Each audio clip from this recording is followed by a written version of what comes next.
자, 우리가 원가의 요소라고 말하는 것들이 우리가 재무회계 하면서도 말했던 원재료 같은 재료라든지 인건비 같은 노무비라든지 아니면 500번대 경비라고 하면서 우리가 썼던 것들 있죠. 여기는 제조경비를 원가의 요소라는 표현을 쓸 거예요.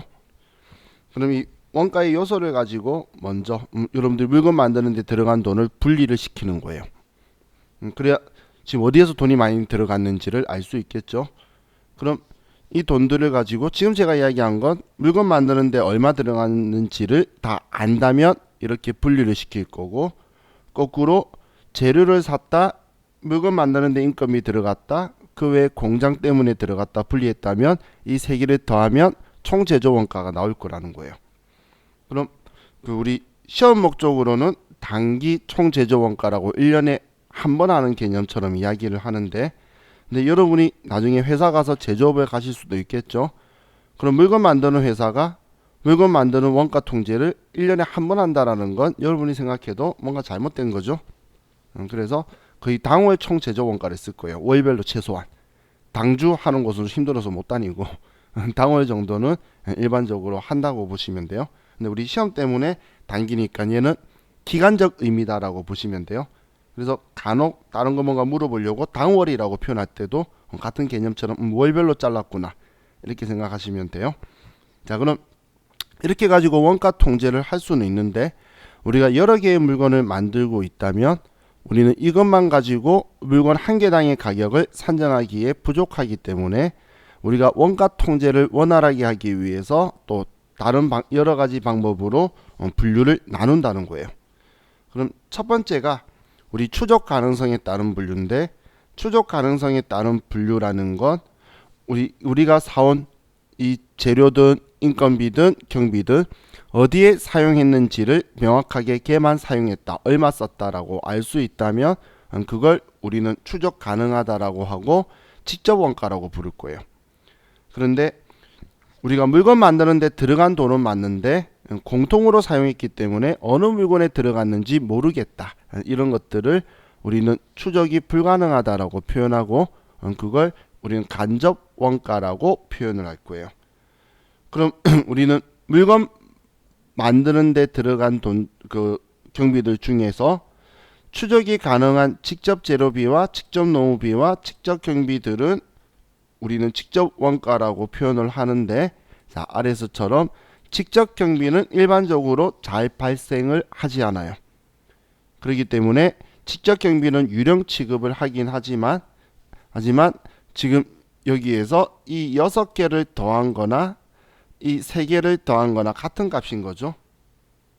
지금 이 재료비, 노무비, 제조경비 더한 거나 이렇게 재료비를 추적 가능 불가능, 노무비를 추적 가능 불가능 이렇게 세분화시킨 거니까 이 6개 더한 거나 이 3개 더한 거나 똑같기 때문에 단기 총 제조 원가니까 직접 제조 경비도 단기 총 제조 원가를 구성은 하고 있는 거예요. 그래서 자주 등장은 안 하고 거의 안 하는데 어쩌다 한 번씩 등장해서 나타나면 단기 총 제조 원가를 구할 때에 얘도 더해줘야 돼요. 있다면. 왜 제가 이런 이야기 하냐면 이젠 얘를 유령처럼 취급해서 표현을 안 하는데 나타난다면 같이 취급을 해주자는 거예요. 그럼 우리가 어디에 사용했는지 추적이 불가능한 간접 재료비, 간접 노무비, 간접 경비는 이건 따로따로 계산하는데 의미가 없기 때문에 우리는 이 세 개를 전부 다 합쳐서 제조 간접비라고 할 거예요. 제조 간접비라는 건 우리가 물건 만드는 데에 공통으로 사용했기 때문에 어디에 썼는지 구분이 되지 않는 재료비, 노무비, 제조 경비를 전부 다 합치고 있다라고 보시면 돼요. 자, 그럼 우리는 이걸 가지고 또 다르게 분류를 나누면 그럼 추적이 가능한 이 직접 재료비, 직접 노무비, 그리고 얘네들 다 합친 제조 간접비, 이걸 합치면 단기총 제조 원가 혹은 단기총 제조 비용이 된다고 할 수 있기 때문에 아래의 제조 원가의 3요소로 이렇게 직접 재료비, 직접 노무비, 제조 간접비 이렇게 하면 단기총 제조 원가가 된다라고 하는데, 제가 어제 이건 외우자라고 했었죠. 그죠? 오늘 이제 얘 많이 쓰는 걸 보시게 될 거예요. 그렇기 때문에 자, 이거에 대해서는 여러분들이 정확하게 기억을 하고 계셔야 돼요. 그럼 이렇게 직접 재료비, 직접 노무비, 제조 간접비를 제조 원가의 3요소라고 하는데, 그럼 결론적으로 얘네들을 칭할 때도 원가 요소라고 표현을 해요. 재료비나 이런 것들 원가 요소라고 하는데, 자, 이렇게 분류를 나누고 나서 우리 회사의 그 제조 형태에 따라서 또 원가 통제가 편리하도록 구분을 하는데, 또 한 가지가 추적 가능한 애들을 먼저 산정하는 거예요. 이 추적 가능한 애들을 기본 원가, 직접 원가, 기초 원가라고 표현하고, 그럼 직접 재료비, 직접 노무비가 기본 원가니까 여기에 제조 간접비 더하면 단기 총 제조 원가가 되는 방식으로 계산하는 방식이 있고, 또 직접 노무비는 따로, 직접 노무비와 제조 간접비 이 두 개를 서로 같이 합쳐서 가공원가, 전환원가로 분류를 하고, 그래서 재료비와 가공원가를 따로 해서 합쳐주는 방식으로 가는 게 단기총 제조원가를 구하는 방식이 있다라는 거예요. 그럼 지금 보면 기본 원가는 직접 재료비와 직접 노무비가 합쳐진 거고, 가공원가는 직접 노무비와 제조 간접비를 합친 거니까 이 양자에 다 해당하는 애가 이 직접 노무비죠. 그래서 이 직접 노무비가 우리 기본 원가에도 해당하고, 그리고 가공 원가에도 해당한다라고 보시면 돼요. 자, 그럼 우리 교재 어제 제가 뒤쪽에서 의사결정에 따른 분류를 먼저 설명드렸는데, 이 의사결정에 따른 분류는 의사결정하고 관련이 있으면 관련 원가고, 의사결정과 관련이 없다면 비관련 원가라는 표현을 쓸 거예요. 그럼 관련 원가, 비관련 원가 이렇게 표현하면 앞에 의사결정이라는 글자가 생략됐다고 보시면 되죠. 그럼 이 의사결정하고 관련 유무에 따라서 우리는 관련 원가, 비관련 원가라고 하는데, 이 표현보다 더 많이 사용되는 표현이 이제 매몰 원가다, 기회 원가다, 비관련 원가다, 이런 표현을 쓰게 돼요. 자, 매몰 원가는 내가 이미 선택해 버린 거예요. 그렇기 때문에 내가 이미 결정해서 선택해 버렸기 때문에 더 이상 미래의 나의 의사결정에 영향을 미치지 않는 우린 비관련 원가를 매몰 원가라고 하는데, 이 매몰 원가는 역사적 원가로서 유형자산인 경우에는 장부가액으로 취득원가에서 감가상각 누계액을 뺀 금액을 매몰 원가로 쓸 거예요. 그럼 기회원가는 내가 매몰 원가가 존재해야 기회원가가 생길 수가 있는 거예요. 왜냐하면 뭔가를 선택함으로써 포기하게 된 다른 대안들 중에서 가장 효익이 높은 게 기회원가예요. 가장 효익이 낮은 거는 회피 가능 원가라는 표현을 썼죠. 그렇기 때문에 우리는 기회원가는 효익이 가장 높은 거라는 거예요. 근데 만약에 두 개 있었는데 그 중에 하나 선택했으면 선택하는 건 하나밖에 없죠. 그거는 그냥 기회원가라고 해줘요. 하지만 여러 개가 있다면 효익이 그 중에 가장 높은 걸 우리는 기회원가라고 한다, 이렇게 생각을 해주시면 좋겠어요. 그럼 기회원가나 회피 가능 원가는 미래 우리 기업의 의사결정에 영향력을 미치기 때문에 이 둘은 관련 원가로 분류된다, 이렇게 기억해 두시면 될 것 같아요. 자, 그래서 이제 우리 교재 124페이지로 가서 원가 행태에 따른 분류인데, 자, 이건 개념을 좀 정확하게 잘 잡고 있으셔야 돼요. 시험에서 자주 질문을 할 거예요.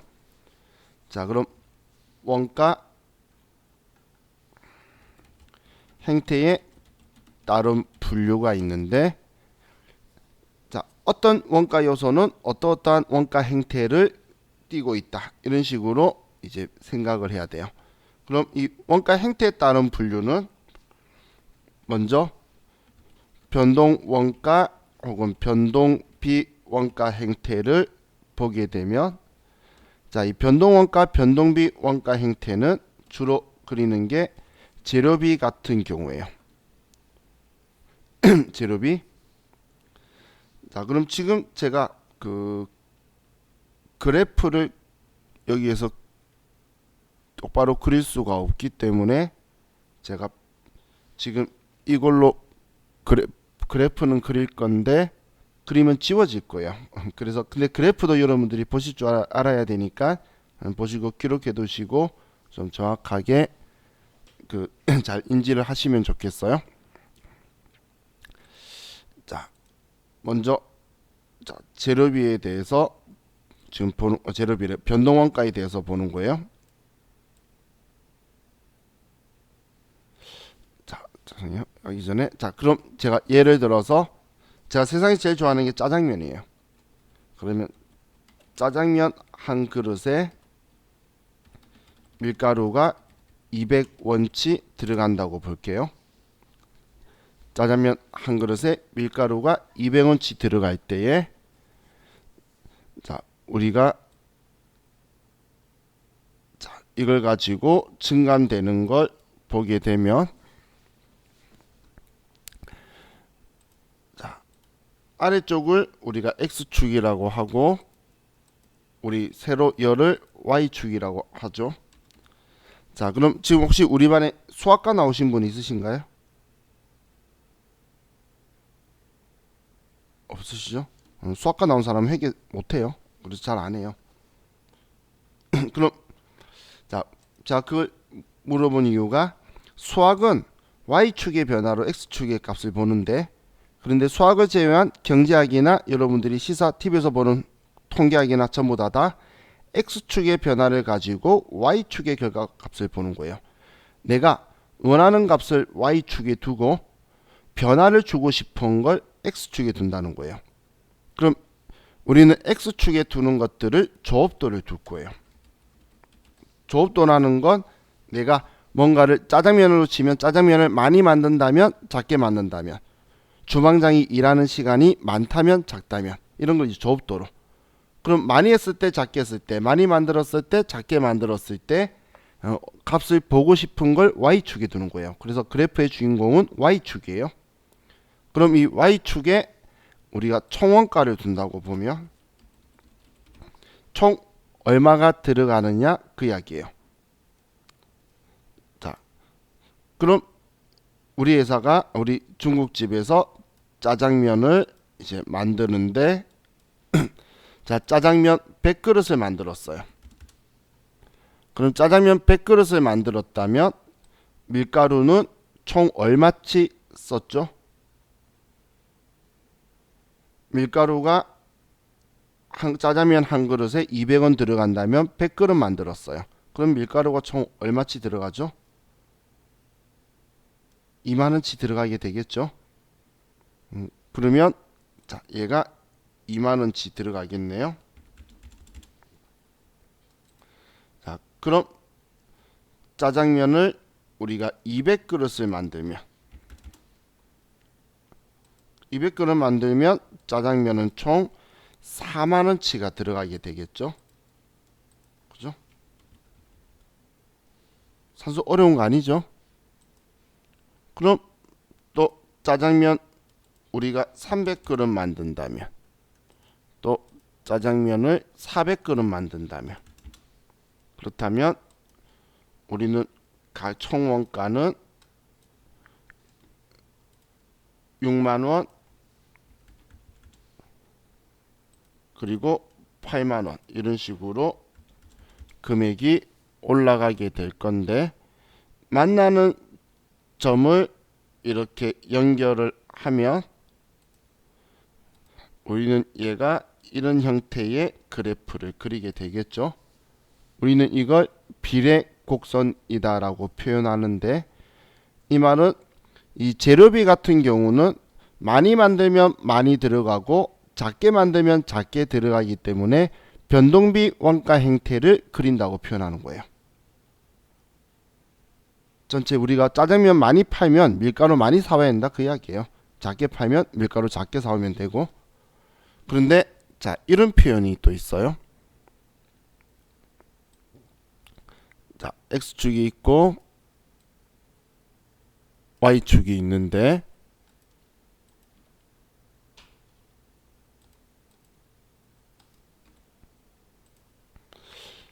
자 X축은 항상 조업도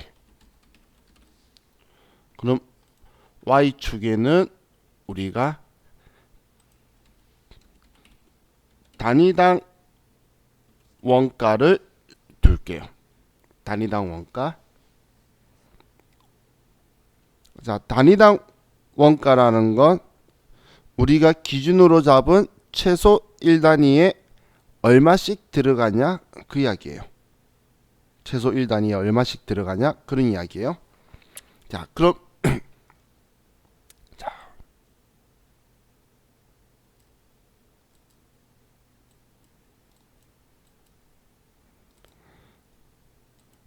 우리가 짜장면 100그릇을 만드는데, 자, 제 이야기 잘 들어보세요. 자, 짜장면 한 그릇을 만드는데 밀가루가 200원 들어갔어요. 그럼 짜장면 100그릇 만들 때 짜장면 한 그릇에는 밀가루가 얼마치 들어갈까요? 자, 무슨 말인지 이해가나요?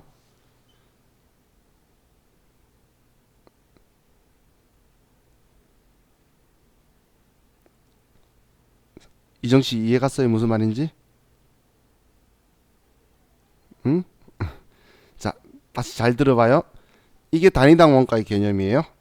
자, 짜장면 한 그릇 만들 때에 밀가루가 200원치 들어가는데 짜장면 100그릇 만든다면 그럼 짜장면 한 그릇에는 밀가루가 얼마치 들어갈까요?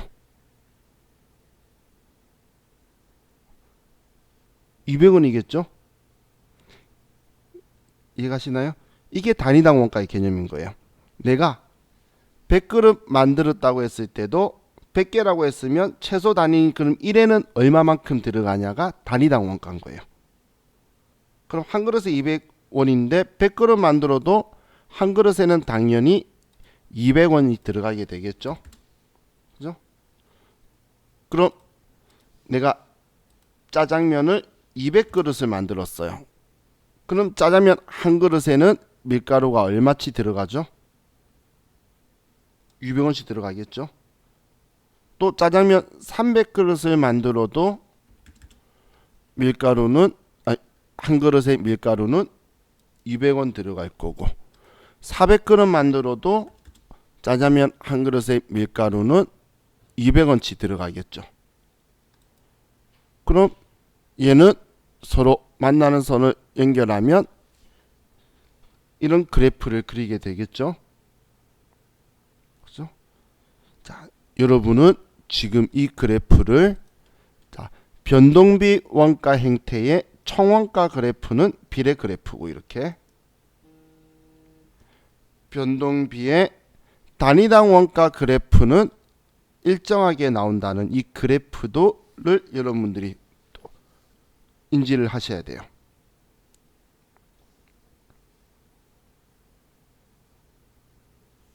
얘를 여러분들이 먼저 인지를 하셔야 돼요. 자, 그럼 이걸 그래프로 나올 때도 있고 글로 나올 때도 있는데 자, 지워도 되겠죠? 지우면 다시 뭐 안 보여서 자, 말하는 거 지워도 되겠죠? 자, 그럼 자, 이걸 우리는 표현할 때 자, 첫 번째는 조업도가 증감하여도 총 원가는 비례적으로 증감한다. 혹은 총원가라고 할 때도 있고 우리는 총 변동원가라고 표현할 때도 있어요. 자, 이렇게 표현할 거고 또 이거는 총원가에 대한 이야기고 단위당 원가는 조업도가 증감하여도 하면이에요. 하면 총원가는 비례적으로 증가하고 조업도가 증감하여도 단위당 원가는 일정하다라는 규칙이 나와요.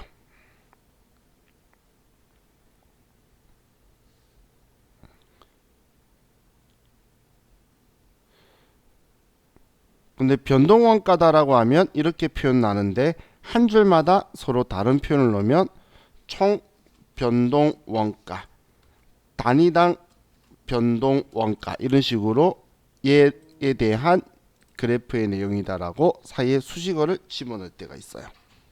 사이에 수식어를 넣을 때가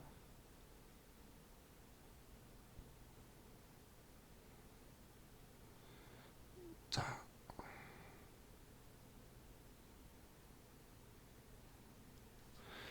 그럼 자, 이번에는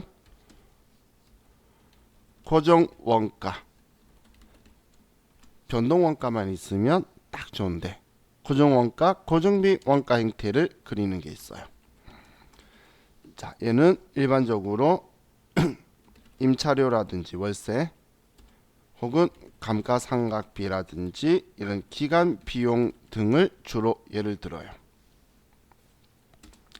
그래서 저도 우리가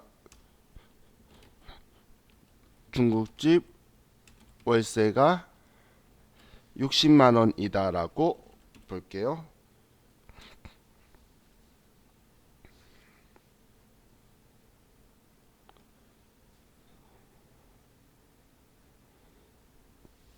자, 이것 가지고 고정비 원가 형태를 보면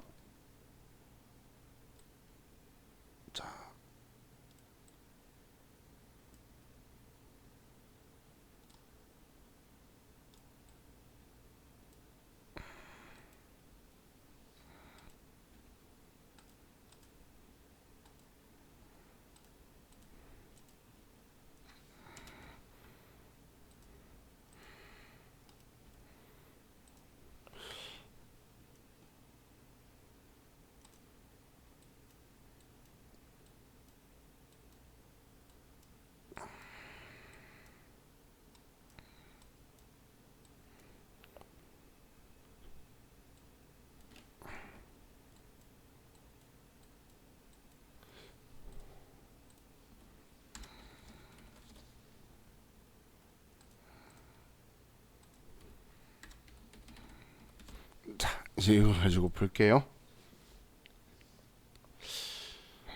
자, 그럼 이제 좌측에는 이 Y축을 또 총 원가를 가지고 볼게요.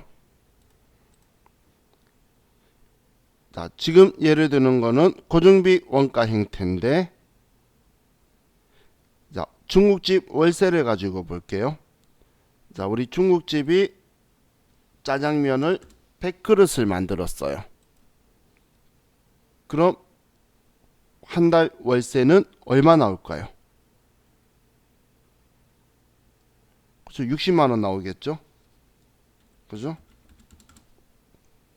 60만 원 나오겠죠? 자, 그럼 어이구, 우리가 짜장면을 200그릇을 만들면 자, 중국집의 월세는 얼마가 나올까요? 그래도 60만 원이 나오겠죠? 그럼 짜장면 300그릇 만들면 월세가 얼마 나올까요? 그래도 60이 나오겠죠? 그럼 짜장면 400그릇을 만들어도 얘는 60이 나오겠죠. 그럼 이번에는 고정비 총원가 그래프는 얘는 조업도가 증감하여도 총원가는 일정한 형태가 나오게 된다는 거예요. 이게 우리 고정비의 총원가 그래프다라고 보시면 돼요. 자, 그럼 자, 이번엔 Y축에 단위당 원가를 두고 자, 오른쪽 그래프를 보면 자, 단위당 원가는 최소 내가 생각하는 1단위당 얼마씩 들어간다 그런 이야기인데, 자, 여러분들이 그 생각했을 때 이 월세가 60만 원이죠. 그럼 여러분들이 중국집 가서 짜장면을 먹으면 이 짜장면 한 그릇에는 원가로 월세도 들어가 있고 주방장 인건비도 들어가 있고 서빙하시는 분 인건비도 들어가 있고 전기세도 들어가 있고 가스비도 들어가 있고 전부 다 들어가 있을 거잖아요. 그럼 전부 다 들어가 있는데, 그럼 지금 하려고 하는 건 뭐냐면 그럼 짜장면 몇 그릇 만들었을 때 한 그릇에 월세는 얼마씩 넣어줘야 되냐 그거예요. 단위당 원가. 지금 내가 기준 잡은 게 한 그릇에 얼마씩 들어가야 되냐 그 이야기인 거예요. 자, 그럼 내가 짜장면 100그릇을 만든다면 100그릇 만든다면 자, 짜장면 한 그릇에는 월세가 얼마씩 들어가야지 60만 원이 될 수 있죠? 짜장면 한 그릇에 60만 원치 들어가야 60만 원이 6천 원씩 들어가야 60만 원이 나오겠죠?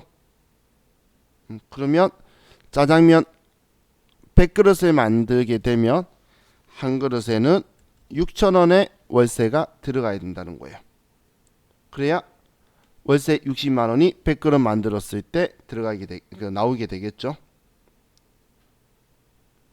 수정씨 이해가죠?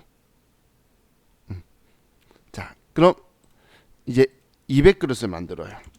그럼 짜장면 한 그릇에 얼마의 월세를 넣으면 되죠? 딱 절반인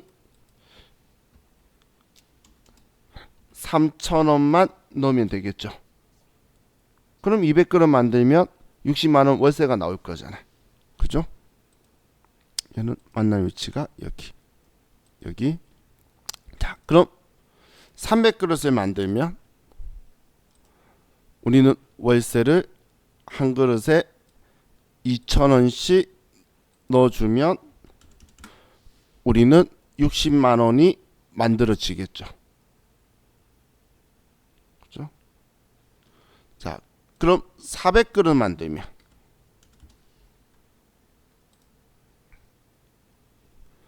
그러면 나는 한 그릇에 1,500원씩 월세를 녹여 놓으면 될 거예요. 그죠? 그럼 얘네들의 만나는 선의 기울기를 보면 얘네들은 이런 형태를 그린다는 거예요. 그죠? 이런 형태 그리는 곡선을 우리가 흔히 반비례 곡선이라고 표현하죠. 한마디로 많이 만들면 많이 만들수록 우리는 단위당 단가가 떨어지고 작게 만들면 작게 만들수록 단위당 단가가 높아지는 효과, 이걸 이야기하는 거예요. 자, 한 가지 실례로 들면, 자, 여러분들 우리 치킨 있죠? 치킨 같은 경우에 자, 여러분 집 앞에도 치킨집이 있고 이 강남역에도 치킨집이 있어요. 자, 그럼 이 치킨 가격이 여러분 집 앞이 비쌀까요? 강남이 비쌀까요? 많은 사람이 오해하는 게 강남이 비싸다고 하는데 여러분 집 앞이 더 비싸요. 강남은 통닭 한 마리에 12,000원, 14,000원 밖에 안 해요. 물론 통닭에 소주 한잔 하면 돈이 더 많이 나와서 그런 거지.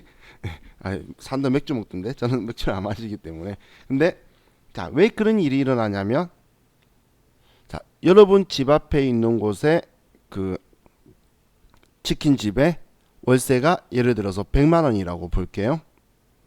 그럼 여기 강남 뒤쪽에 있는 이쪽 이면도로에 있는 통닭집만 해도 월세가 한 3천만 원 정도씩 해요.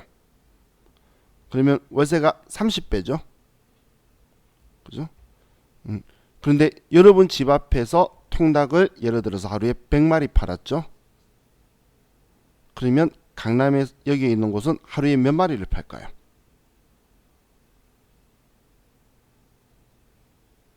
5,000마리 넘게 팔아요. 그러면 30배 이상을 팔게 되죠. 그러면 이 월세를 닭 한 마리에 넣을 수 있는 원가는 더 떨어진다는 거예요. 그래서 강남에 있는 음식들이 생각보다 가게 찾는 사람이 가게는 비싼데 음식값은 비싸지가 않아요. 그 이유가 박리담회라고 표현하는데 사실 박리담회보다는 이런 고정비들이 많이 파니까 줄어드는 거예요. 그럼 재료는 뭐 똑같은 가격이거나 뭐 많이 샀다 조금 깎아준 건 있어도 똑같은 가격이겠죠. 여러분 집 앞이나 강남이나. 그러면 고정비에서 이쪽이 훨씬 더 유리한 조건을 가진다는 거예요. 그래서 이 고정비는 손님이 안 오는 순간 갑자기 큰 부담으로 확 바뀌어버릴 수 있겠죠. 그것 때문에 가게가 생겼을 때는 또 막 잘 되는 것 같다가 어느 순간 갑자기 팍 사라지는 게 그것 때문에 그런 거예요. 고정비에 대한 게 이 조업도의 영향을 너무 많이 받는 거예요. 지금 중국집에서 한 달 동안 400그릇 팔 일은 없겠죠. 한 달 동안 400그릇 짜장면 팔면 망해야지. 근데 400그릇 팔아도 한 그릇에 1,500원밖에 안 들어가잖아. 그럼 4,000그릇이면은 150원밖에 안 들어간다는 이야기예요. 월세가. 그런데 만약에 100그릇 파는 순간 이야기가 달라지죠. 팔 수도 없는 금액이 나오겠죠. 그렇기 때문에 이게 이 고정비라는 건 여러분들이 미래에 사업을 하시든 아니면 회사에서 볼 때도 이 고정비를 통제하는 건 매우 중요해요. 이 고정비는 반비례 하는데 우리한테는 이 고정비의 특징이 단위당 한 개당 들어가는 게 반비례지만 얼마든 간에 항상 최대값인 총원가가 들어가는 거예요. 그래서 이거 예를 드는 것들이 이 고정비 원가 형태 그리는 게 월세라든지 감가상각비라든지 물건 많이 만들든 작게 만들든 자동차 감가상각 똑같이 갈 거거든. 그런 이런 형식으로 이 기간에 그냥 들어가는 돈들은 우리는 조업도 증감에 상관없이 똑같이 최대값이 들어가는데 그러면 한 개 단위당 가격은 반비례를 형성할 거라는 거예요. 자, 그래서 자, 이걸 가지고 이제 글로 쓰면 조업도가 증감하여도 총 원가는 일정하다라는 규칙이 나올 거고 총원가는 일정하다. 그런데 조업도가 증감하면 단위당 원가는 반비례적으로 감소 증가한다라고 나오게 되는 거예요.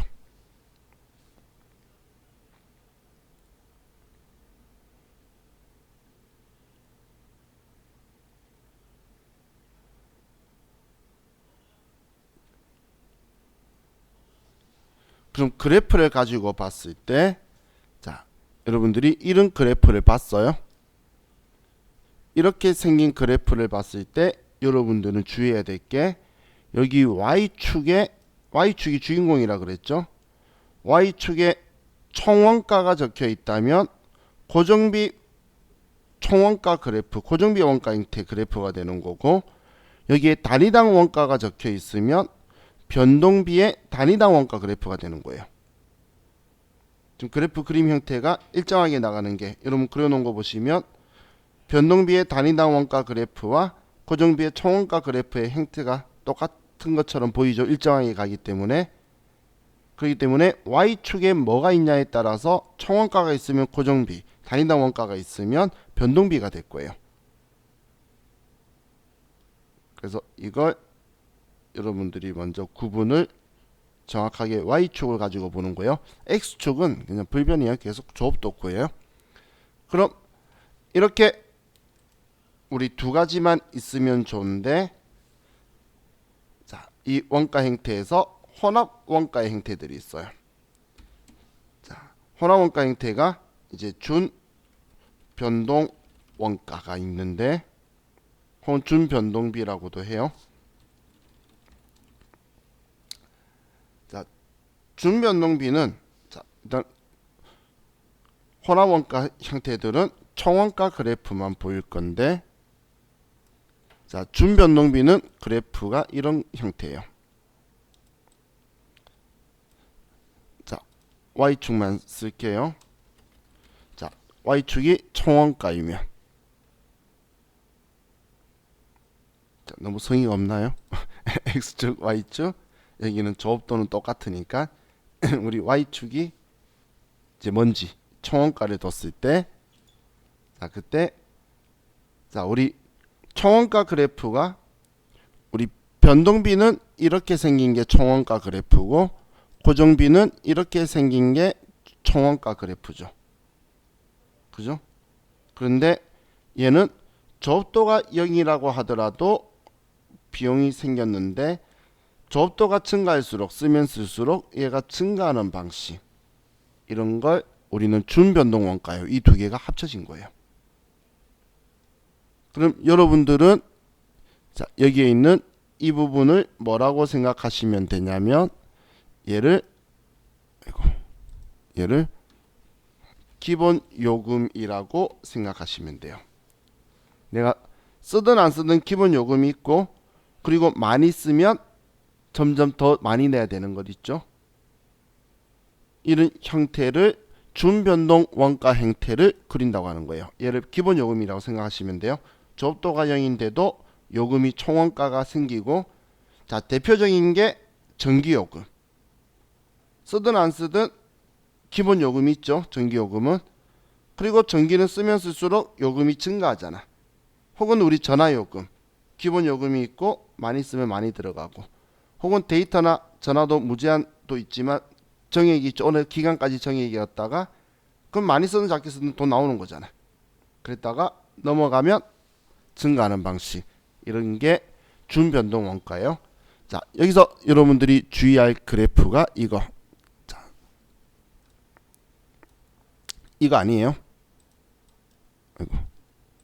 이 그래프 아니에요. 이건 이 구간 동안 Y축이 총원가면 이 구간 동안에 무료란 이야기인데, 이런 그래프는 성립될 수가 없는 그래프예요. 이 그래프는 성립될 수가 없는 그래프이기 때문에 이거하고 헷갈리시면 안 돼요. X축이 조업도라 그랬죠. 그래서 우리가 뭔가를 많이 만들든 작게 만들든 아무 짓도 안 해도 기본 요금이 발생하는 거, 그리고 많이 쓴 만큼 증가하는 거, 비례적으로 증가하는 게 우리는 준변동 원가예요. 자, 그럼 이 준변동 원가를 시험에서 자주 드는 예가 전기요금, 수도요금이나 아니면 우리 데이터 정액제 요금, 정액요금제, 이런 걸 가지고 어떤 원가 행태를 그리냐라고 나올 거예요.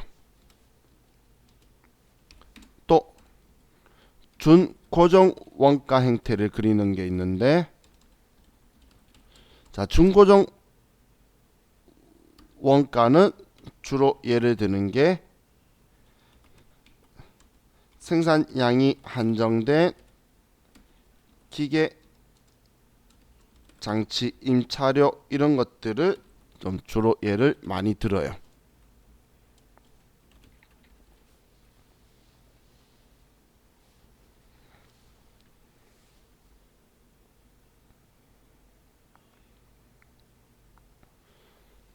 자, 그럼 이 준고정 원가 행태는 그래프가 어떻게 형태냐면, 자, 이렇게 있는데, 자, 예를 들었을 때 우리가 기계 한 대의 월 생산을 1000개를 할 수가 있는 거예요. 기계 한 대에. 그럼 우리가 주문이 1000개 들어올 때까지는 한 대만 빌려도 우리는 물건 만드는 데에 아무런 문제가 없는데,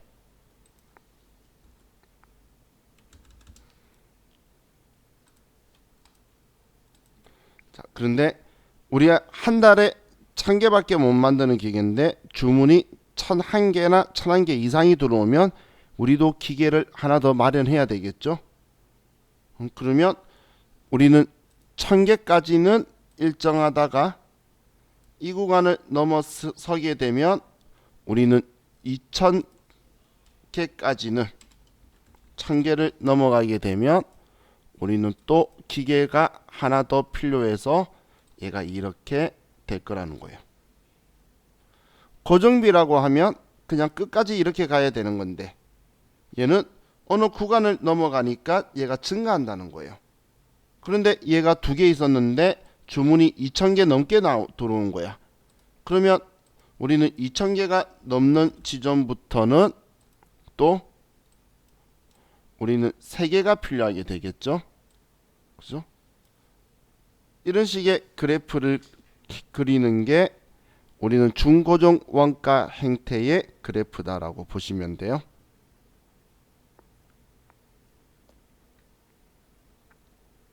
자, 그럼 얘네들 이 그래프를 이렇게 보여줄 때도 있고, 간혹 얘를 그냥 이렇게 세로로 연결해서 이렇게 보여줄 때도 있고, 그래서 이렇게 보이기 때문에 표현할 때에 계단 형태의 원가 형태라는 표현도 써요.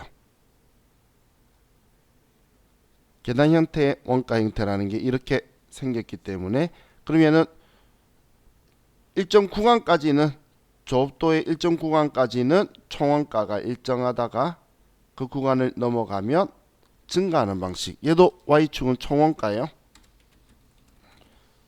우리 이 두 개 혼합원가는 총원가 그래프만 가지고 하는 거예요.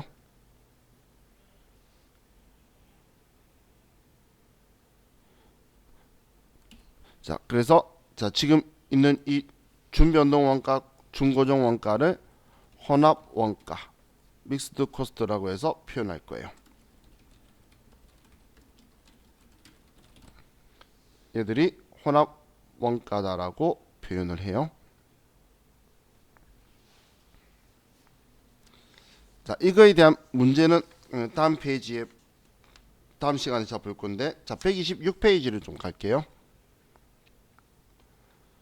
그럼 126페이지에 보면 어제 제가 원가 분류를 설명하다가 계산 범위에 대한 부분을 제가 설명을 오늘 한다고 이야기했었는데, 자, 보시면, 자, 우리가 직접 재료비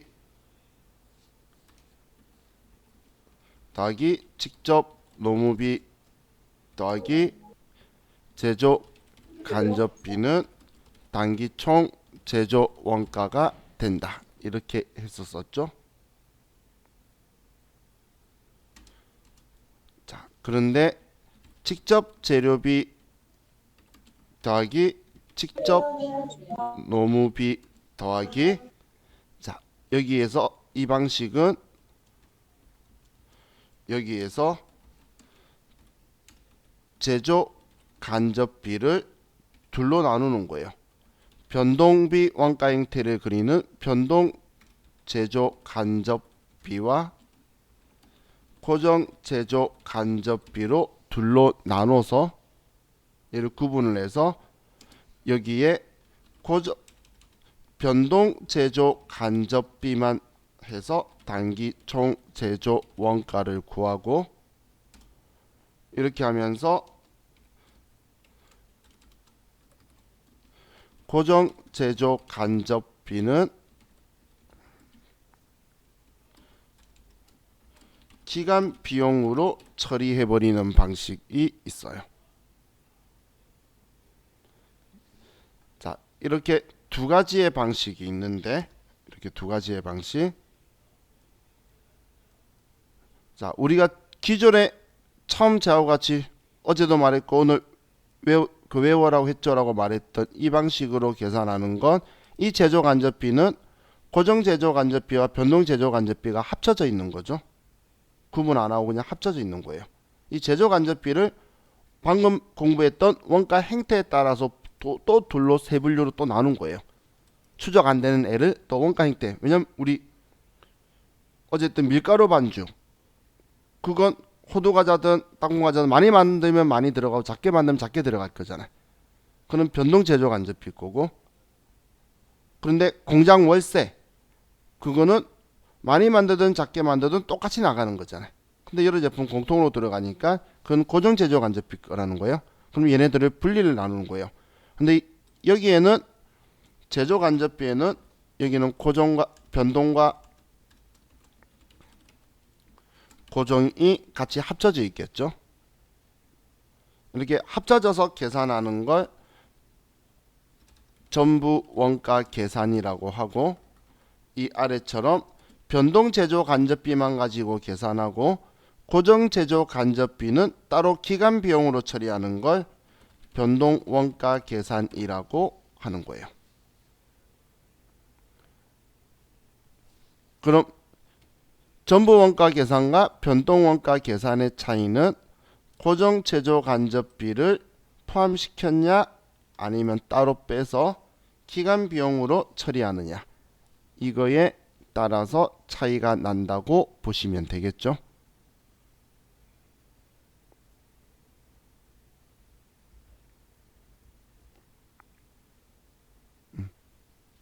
그래서 우리 교재에 보면 적혀 있는 표현이 고정 제조 간접비 등 원가 포함 여부에 따른 분류라고 표현되어 있는 거예요.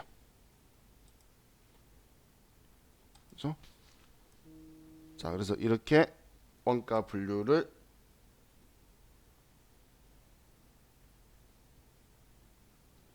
나누게 돼요. 자, 이렇게 나누는 이유가 월세 같은 경우는 물건 많이 만들든 작게 만들든 뭐 똑같이 맥시멈 나가는 거잖아. 월세 60, 그럼 60, 1000만 원 하면 1000만 원 이렇게 그냥 나가는 거죠. 그런데 재료비 같은 경우는 많이 생산해야 많이 들어가는 거고 작게 생산하면 작게 들어가는 거잖아요. 그럼 이 두 개를 똑같이 통일을 하지 않는다는 거예요. 그래서 관리회계로 갈 때는 얘는 어차피 최대값 월세 최대 금액이 나올 거니까 얘는 비용으로 아예 인식을 시켜놓고 변수가 있는 애들만 가지고, 왜냐면 얘네들도 사람 많이 불러오면 많이 들어가고 재료도 직접 재료도 많이 만들어야 많이 들어가는 거잖아요. 그럼 이렇게 많이 할수록 많이 들어가는 이런 변동 성격들만 모아가지고 계산하는 걸 변동 원가 계산이라 한다고 보시면 돼요. 자, 우리 이번 시간 여기까지 하고 쉬었다가 이제 우리 지금까지 공부한 것 가지고 기출문제 나오는 거 먼저 풀어볼게요. 쉬었다 합시다.